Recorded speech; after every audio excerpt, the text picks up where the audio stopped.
I'm Lisa Dumas, therapeutic yoga educator. And I'm Aimee Pruitt, a registered nurse, a yoga teacher, and I own a yoga studio. And this is the Radiant Warrior podcast, where we offer skills, inspirations, stories, and guests to help us live a life of purpose, contentment, and self-worth. Our intention is to share how our practices support us in our contemporary lives and help us to reclaim our courageous hearts. Hi, Aimee. Hi, Lisa. We've been talking about how the answer to the question, how are you, has become not so easy to answer anymore. True. Because in this moment, everything can feel fine and I can feel energized and full of vitality. But if you catch me in another moment, there's another reality, another emotion. It's changing hourly. Totally. Changing hourly. Every day is different. So yeah, there's no straight answer for that. And we were talking about how the different places that we live have laid out the changes and the plans for physical distancing in such a way that every single day there's something different, a new reality to live with.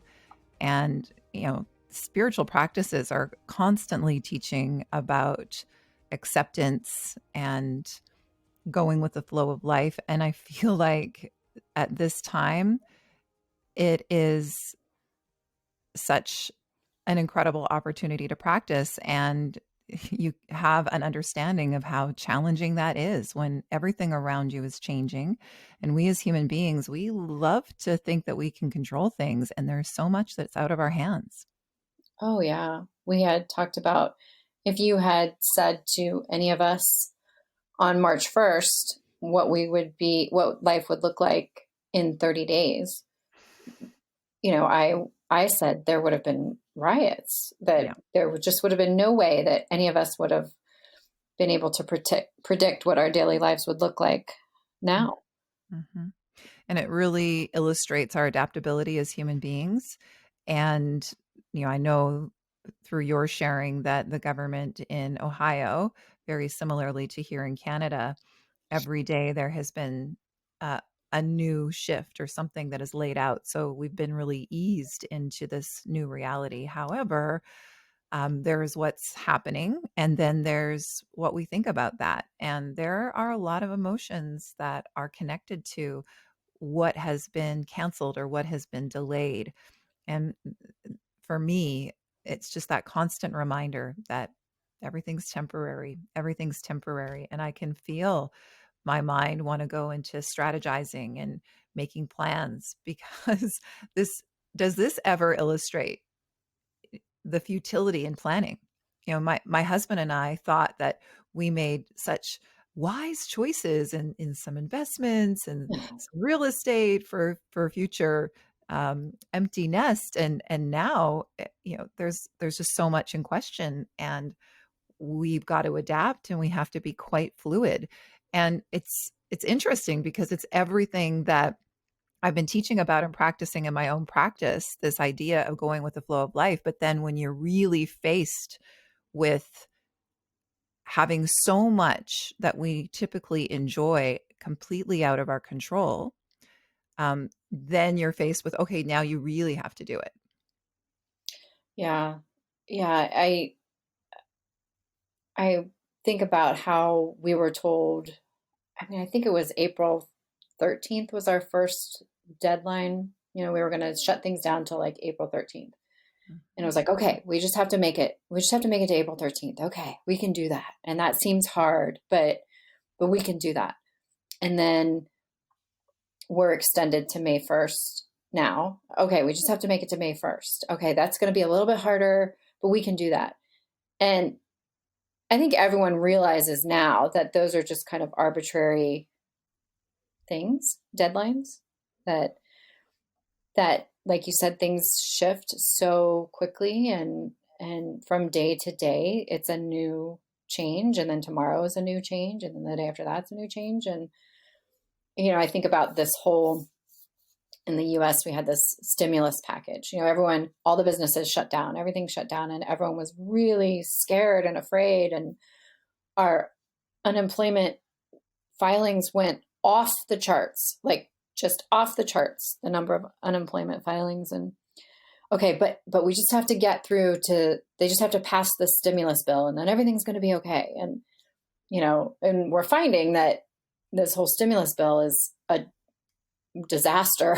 And um they there's the passing of the stimulus bill and then there's the execution of the stimulus bill, which are two very different things. And finding out that the execution of whatever government assistance is coming will be very far off or very convoluted or very confusing. And so it's like we get these dates or laws or restrictions and then we hang on to those and then they change. And then we get a new Mhm. one and we hang on to it and then it changes. And I was reflecting on that, like how it felt like I was standing on two different um, pieces of ground and they were both moving at the same time, and trying to just keep my balance and keep standing when it felt like the earth was shifting under me constantly. And then just letting that go, like letting go of this attachment I had to these dates or these ideas or restrictions that, just kind of surrendering to what's happening right now and going with that. And that felt so much easier than hanging on to anything really. Um, so that's what I've been thinking about the past couple weeks. Yeah. I remember when I first started diving into yoga philosophy and the concept of non attachment came up. And the invitation in that is to ask yourself, okay, well, who am I without the defining qualities of what I do for a living? Who am I without the things that I have, without my material possessions? Who am I without uh, all the things that I think about myself and the ways in which I define myself and the people that I love? What are we left with? And we are really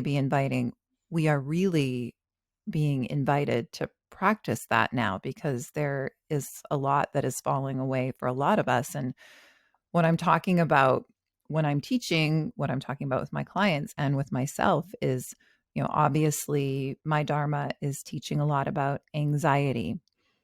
And there's anxiety that feels acute and it feels like we're flooded and overwhelmed. And then there is situational anxiety. So, what I'm offering now is we have plenty of reasons to feel anxious and to feel fear and to be worried. Absolutely.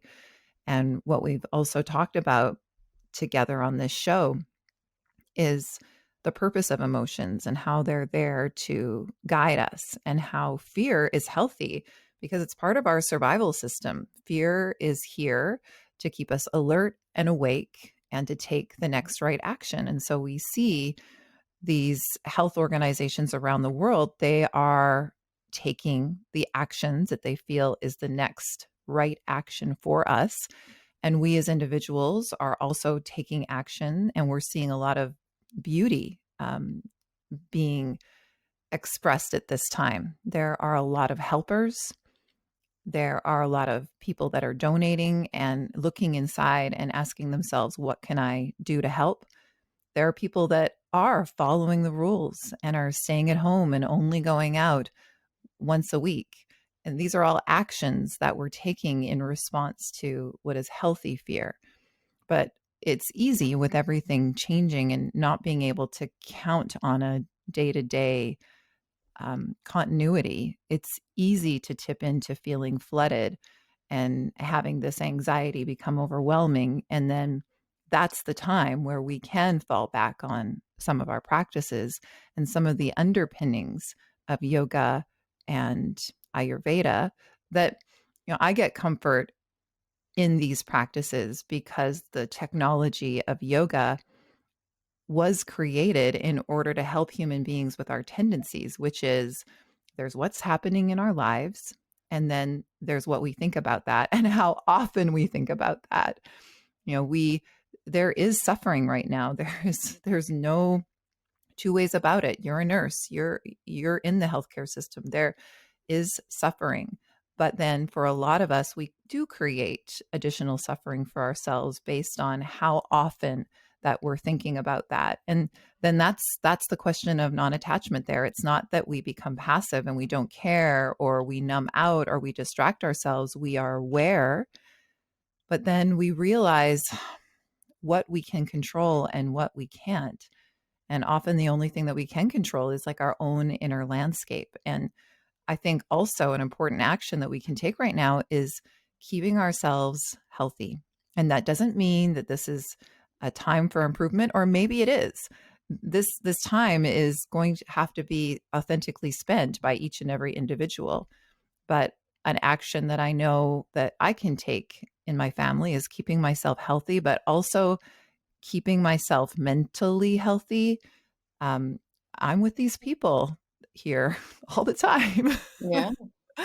And staying connected to my heart. And in this episode, I'll talk about just a few super simple ways that I'm doing that right now.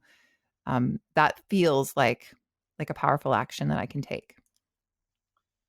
Yeah, you had talked about non-attachment, and that's really resonating with me right now of all the things that we thought were so important in our lives, or possessions or identities or positions or jobs or real estate, my business, Mhm. and really in an instant recognizing what actually is important. And um, before I closed the studio, we were in the midst of this studying the eight limbs class, and we used the book The Yamas and the Niyamas by Deborah Adele. And so I've been pulling that book out frequently because I found such wisdom in her words. And so she talks about aparigraha, non-possessiveness, non-attachment, and she says aparigraha invites us to let go and to pack lightly for our journey through life, all the while caring deeply and enjoying fully. And Mhm. and that really resonated with me, this this shedding that I feel like we're all going through, and how painful that can be for so many of us.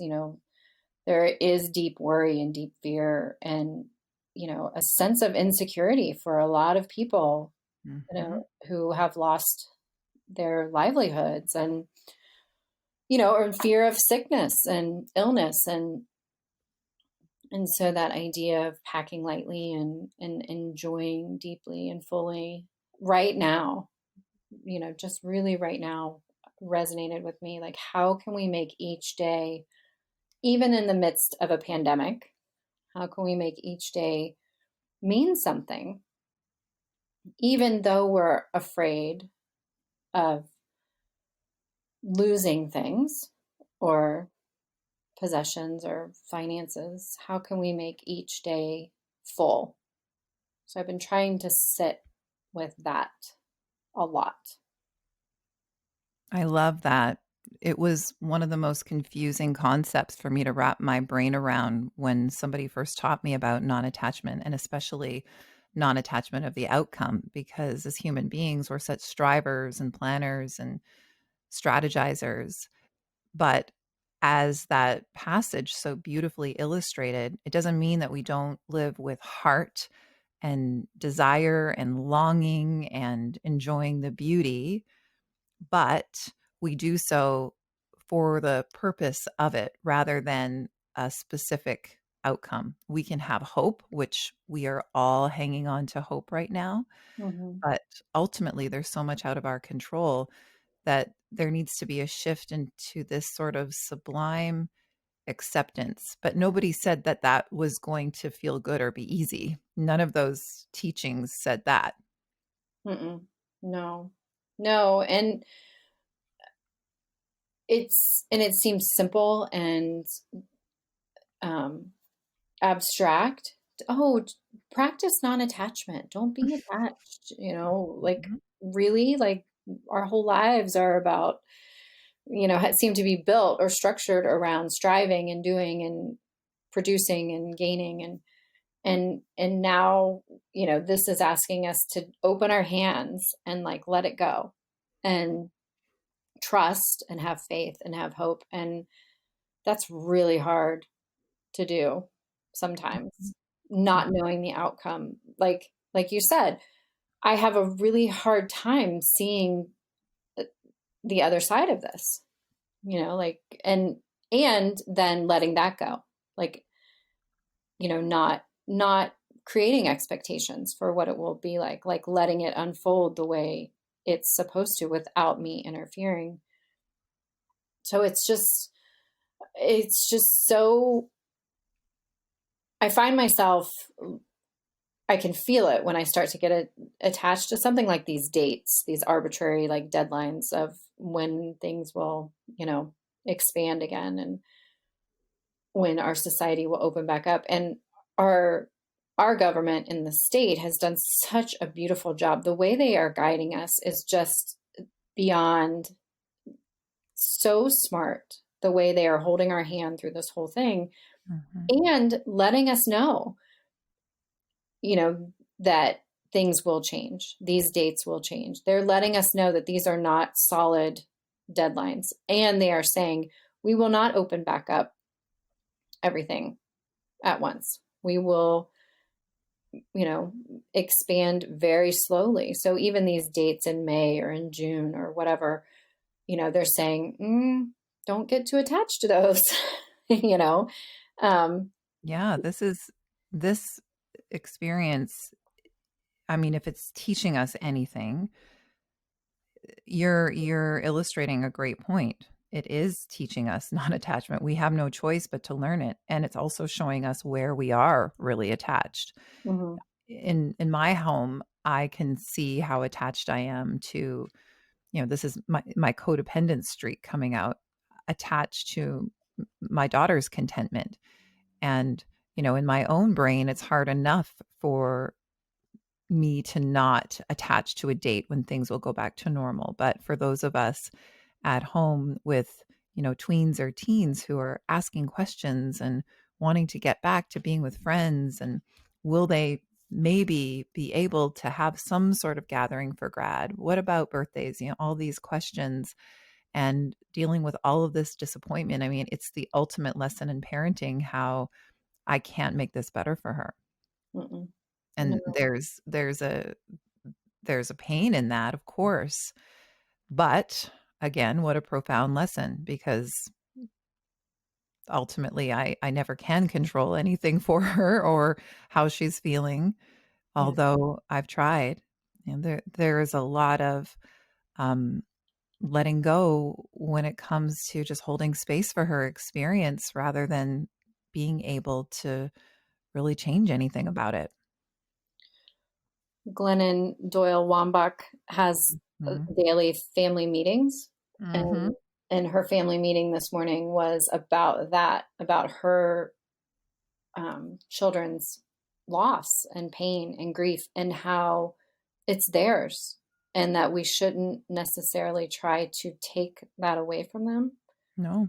That this is their grief, and they should be allowed to grieve all the things that they're losing, and how that will shape them for the future, and hoping that that creates this generation that's so much more compassionate and empathetic than we could possibly imagine. And I thought that was so touching, that to acknowledge all this loss and grief that all these every age group is experiencing. And it's not Mhm. just us thinking of our finances or our positions or our jobs, but also, like you said, the teens who are losing these milestone moments right Mhm. now.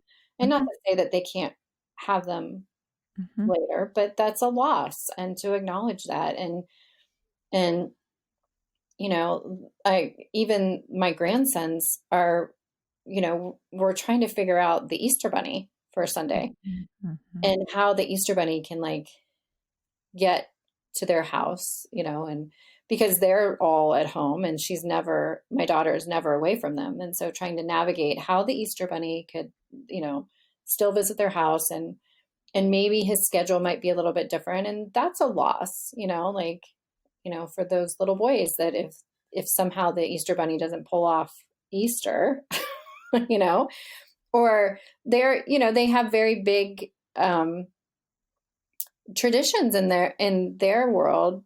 They go to their other grandfather's farm and they see the horses and all the animals, and that everyone is experiencing these losses right now. And how this collective grief and loss feels very palpable, like very, not just with illness and sickness and death, but also like all the other things too. The Radiant Warrior podcast will be right back. Hi, this is Lisa, and this episode is brought to you by the digital version of my signature workshop, the Warrior to Warrior workshop, therapeutic yoga skills to soothe an anxious mind and body. This almost 2-hour accessible yoga meditation and personal development workshop includes accessible breath techniques, movements, and grounding skills to relax the nervous system and promote the healing of excess worry. It intends to re-educate an overly fearful mind and relax a depleted nervous body. It offers inspirations to cultivate a kinder inner dialogue, uncover and tend to unhelpful thought patterns, and to build a boundary of self-worth to help build resilience to self-consciousness and shame. That's the digital version of the Warrior to Warrior workshop at lisadumasyoga.com. You'll find it in store.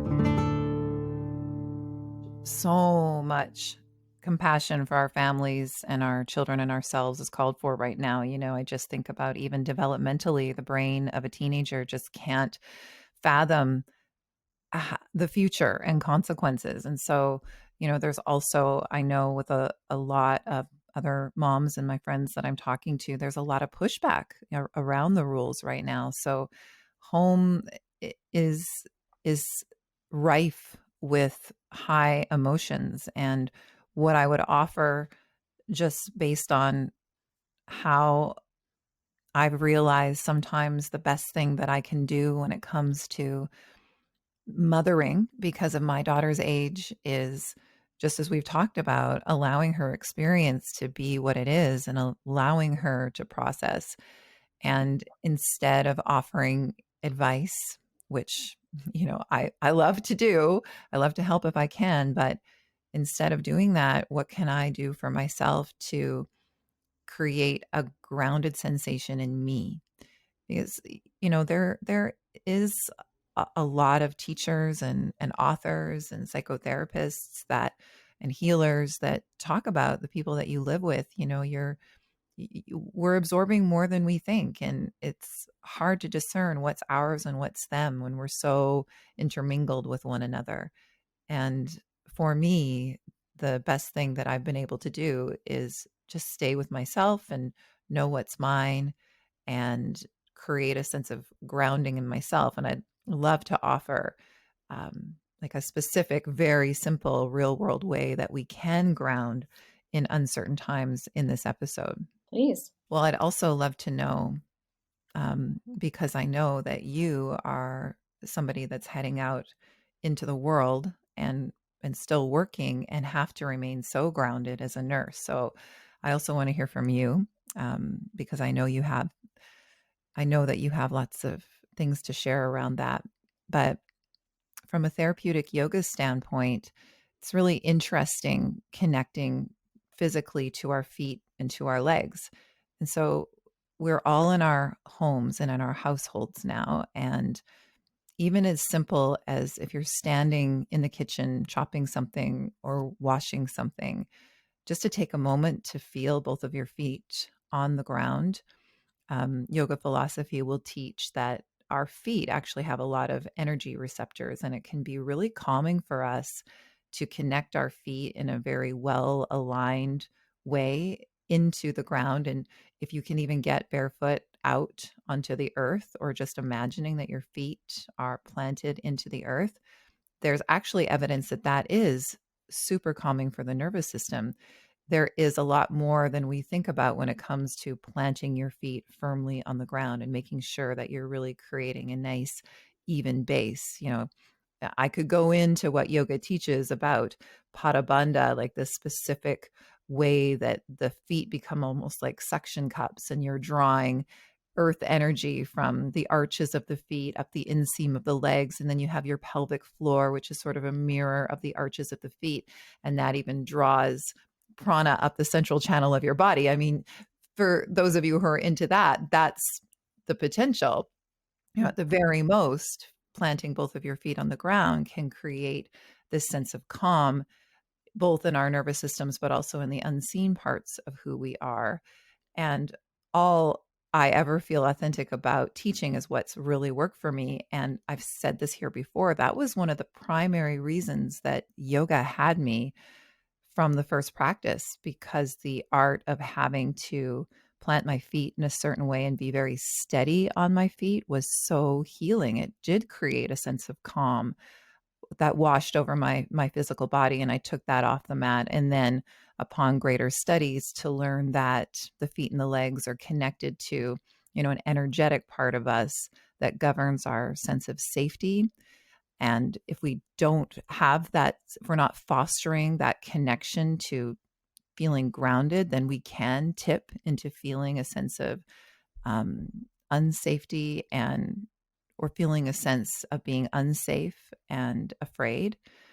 And again, that's not to take away all the reasons that we have to feel fear. There are good reasons for that. However, when there's a lot that we can't control, what we can control is at least staying with ourselves. And so that's just something very simple. And then just some reasons, both physiologically and maybe energetically, that standing firmly on your feet in the center of your household, whether you live alone and you're caring for yourself or animals or family, we have to take care of ourselves first. And that's just something we can do, is to stay with ourselves and connect with that kind of present, centered, grounded energy. I have that practice of feeling my feet on the ground every day, and it really does help. I think for me, one thing that has been really helpful is, and I think you've said it too in your area, the weather is shifting, the weather is changing. Yeah. Where I live, we have this balcony, and we have sliding doors to the balcony from the bedroom and from the living room. And so opening up those and just feeling the breeze and hearing the birds, and we have a lot of trees right outside our balcony, and just having that connection to life outside. I think spending too much time in my place with the doors shut and the windows shut is not good for me.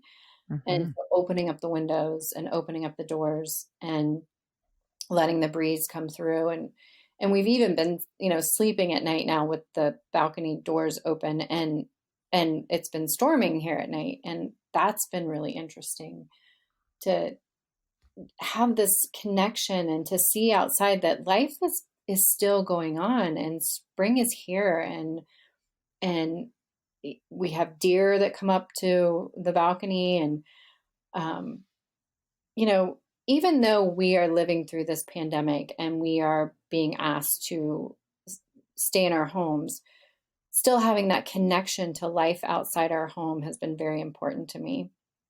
That life is still happening, and our our director of health for the state said this really poignant thing the other day, and she said that she did not think that life was shutting down, that she felt like this was waking us all up, and that was inspiring hope for the future for her, that we were not shutting down, but that we were actually waking up. And that struck me as so true.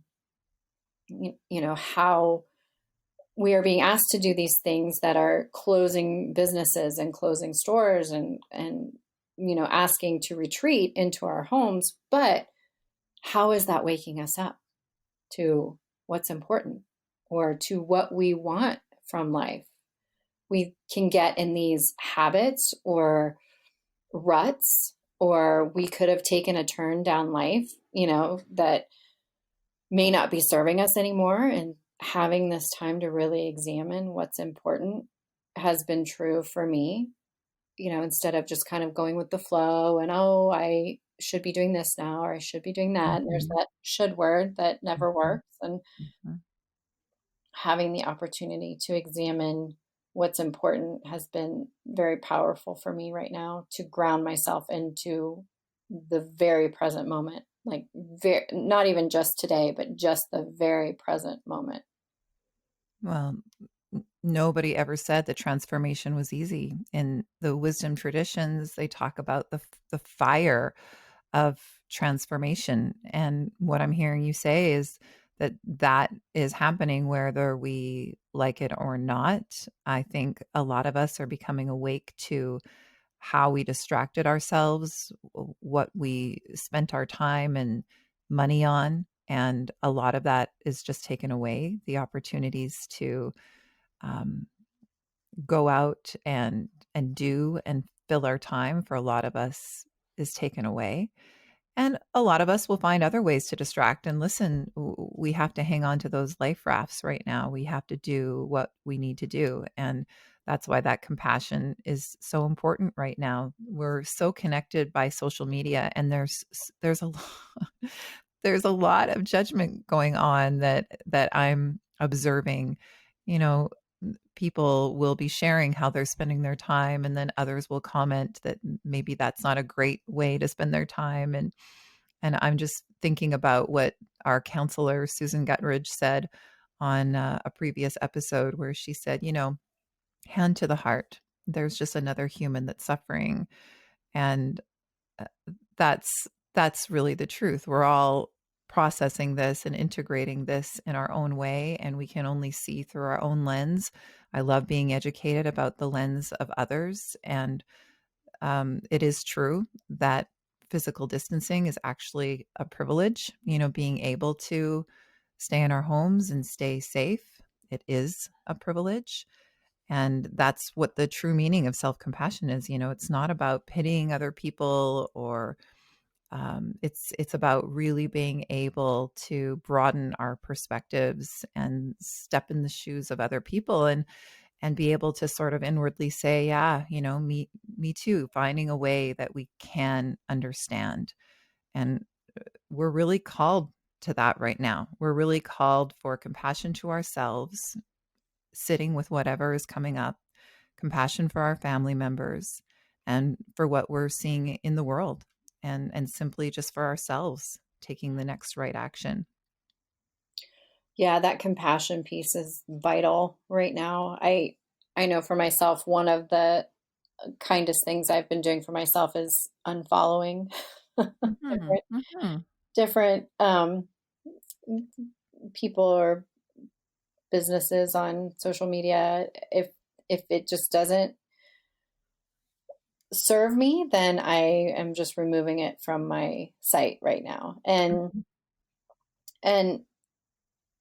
yeah, that nobody knows what to do right now. So really just coming up with your own plan for your own existence right now, and not judging others for how they're getting through this time is just so important. And the other night I went to bed at 5:30 at night.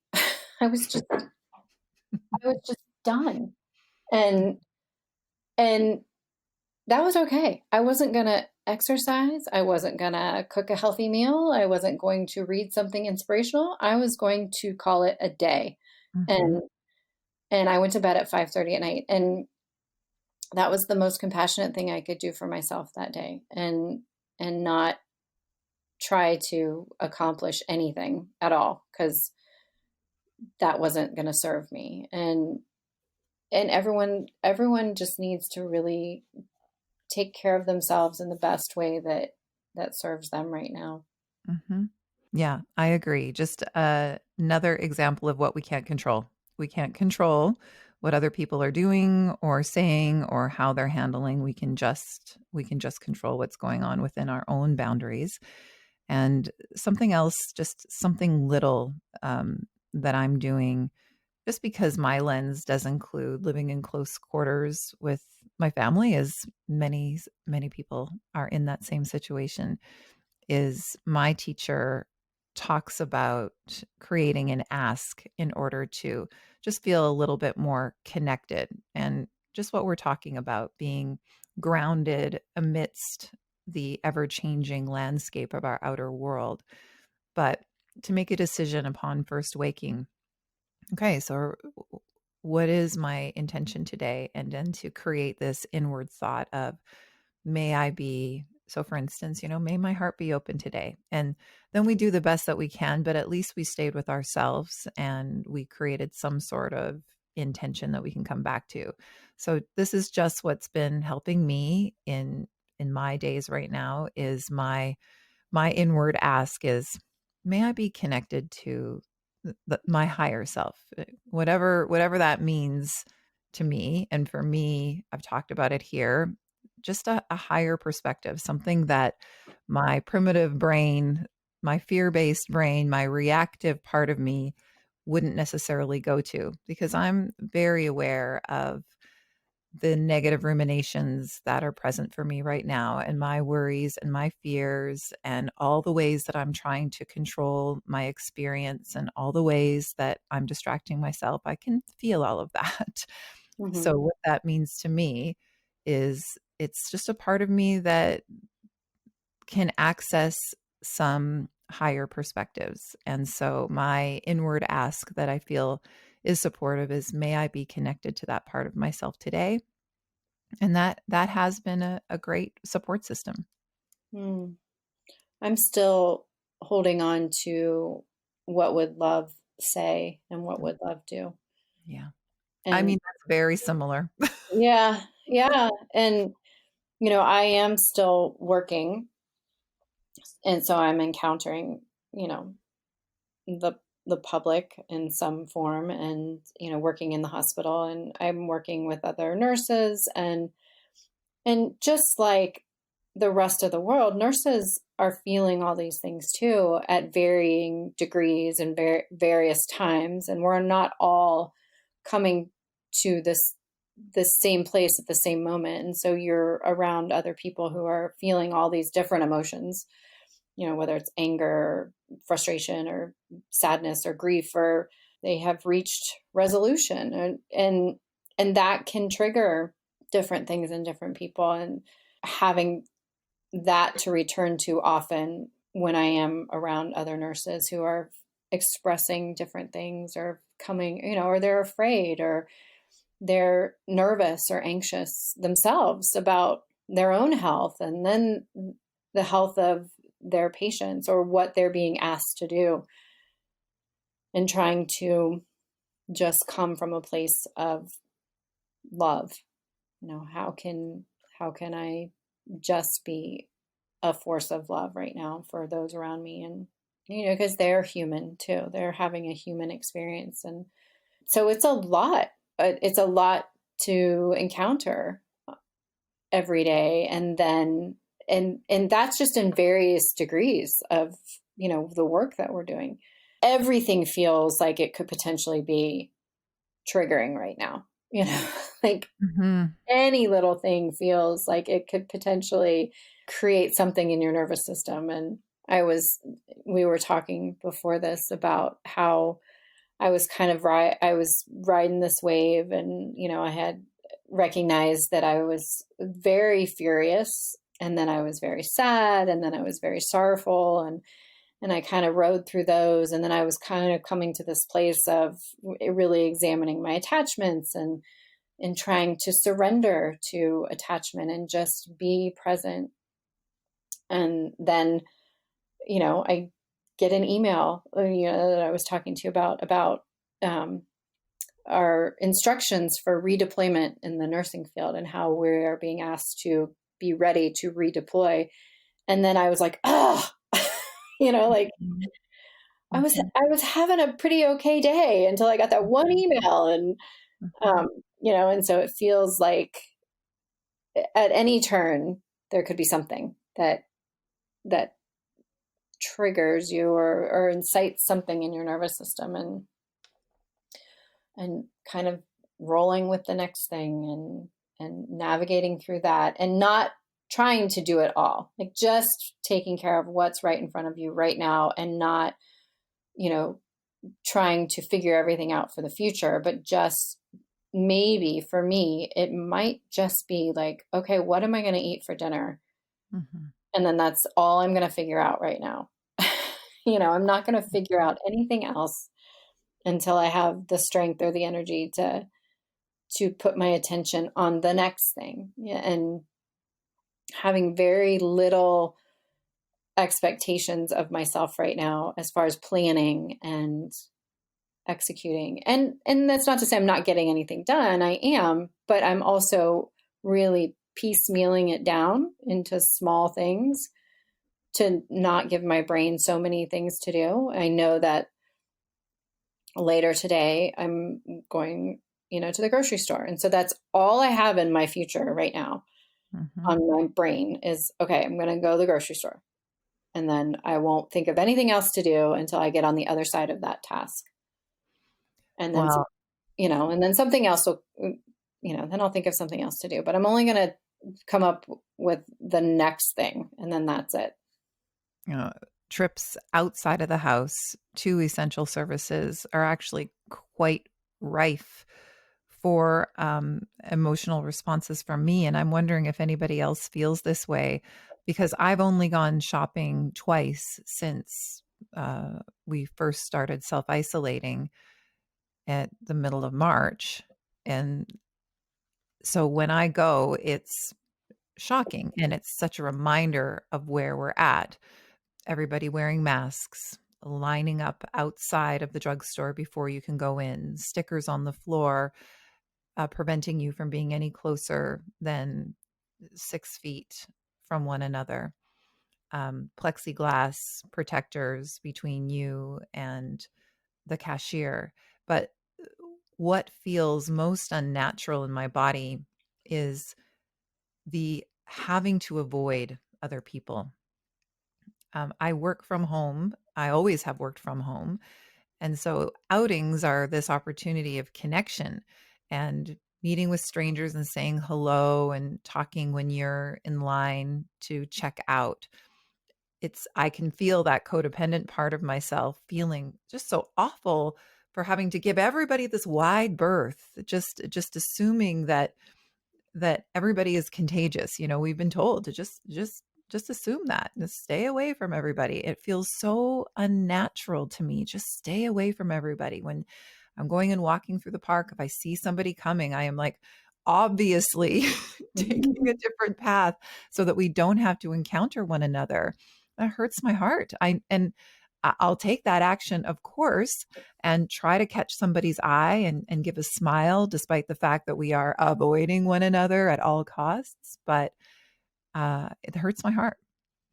Yeah, I found that too. I take Charlie on walks, a couple times a day, and when I see people out, I don't even like I I find myself like not even looking at them, like avoiding them, and also avoiding looking at them. Yes.